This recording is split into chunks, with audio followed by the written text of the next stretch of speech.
have a confession to make, and this is not easy for me to say, but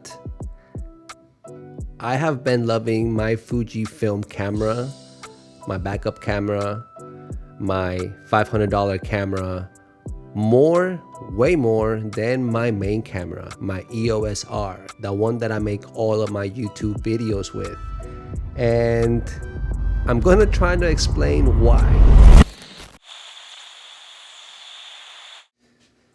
Now, in order for me to tell a more compelling story, I'm gonna break this down into 3 parts, 3 chapters. Chapter 1 is trends. Now, we've all seen the rise of popularity of cameras like the Fujifilm X100V and Leica's Q2s and Q3s. Now, although personally those cameras are way too expensive for me to afford, but I feel that type of compact camera is making a comeback. Now, also film photography has been becoming such a huge trend now that people are starting to gravitate towards like antique shops to look for awesome film cameras. Now, although film, I feel, is a very expensive way to learn photography, I feel it's a pretty good one, but it's very expensive, especially nowadays. Chapter 2 is convenience. Now, I've talked about this in my previous videos, and just having a small compact camera that you are able to pick up and go without even thinking about anything and that fits in your pocket, it's gonna be 100% my choice rather than taking my EOS R with my huge 70-200 microphone on. That is a heavy camera. Now, I'm not gonna say I'm never gonna use my EOS R. Obviously, when it comes to professional work, then yeah, I'm gonna take my big, nice camera. But for just me leaving on a Friday night to go and have dinner, I'm not gonna wanna take this big, bulky camera.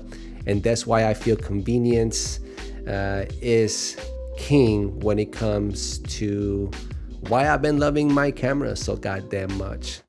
Chapter 3 is workflow. Imagine instantly downloading the photos from your camera to your phone. And 95% of those photos are going to need very little to none editing.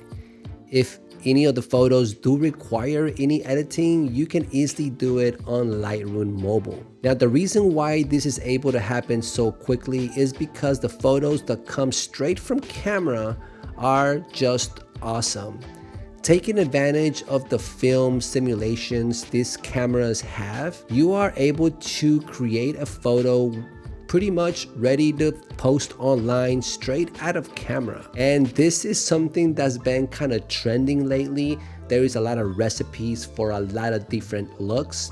So a recipe is what they call a certain type of look. Some of them may be nostalgic, vintage. There is a lot of different types of recipes out there. And these recipes give you a very specific look.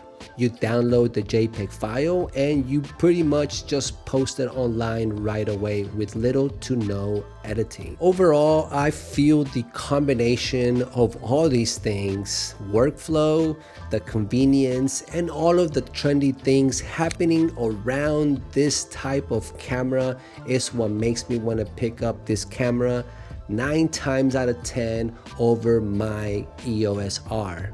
Now, like I mentioned, I still gonna use my EOS R, but when it comes to just picking up and go, I know that I'm gonna have a great camera. And that's why I feel I've been loving this camera a lot more than my EOS R. I've been using it a lot more, shooting video, which is weird because it only shoots in 1080p. 4K doesn't really matter anymore. People don't care about resolution. And it's just crazy wild west out there. The more creative that you can be, the better. So it doesn't really matter what kind of gear you have. You can have an older camera from 10 years ago and still create awesome content. So with that said, that's going to be pretty much it for this week's video, guys. Thank you so much for watching. If you like this video, please give it a thumbs up. That really helps out a lot. Subscribe if you guys are not subscribed already. Make sure you hit and smash the notification bell so you guys can get notified for future videos. And you guys be safe out there, and I'll see you guys next week. Peace.